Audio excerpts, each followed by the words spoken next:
প্রতি মাসেই স্যালারি আসে, কিন্তু ইনভেস্ট করার সময় মনে হয় টাকা তো আর নেই। এই সমস্যাটা কিন্তু আপনার ইনকামের নয়, সমস্যা প্ল্যানিং এর। তবে এই সমস্যার একটা সমাধানও আছে, সেটা হলো জিরো বেসড বাজেটিং, যেখানে মাসের শেষে আপনার হাতে টাকার পরিমাণ হবে শূন্য।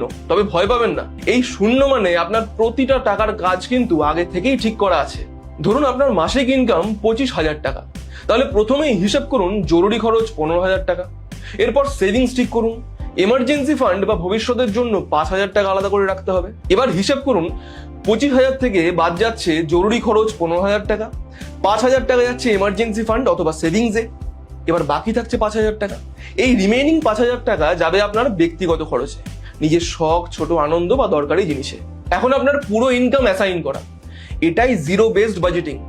মাসের শেষে আপনার কাছে কত টাকা বাঁচবে সেটা নয়, আগে ঠিক করুন টাকা কোথায় যাবে। সেভিংসকে খরচের মতো গুরুত্ব দিন।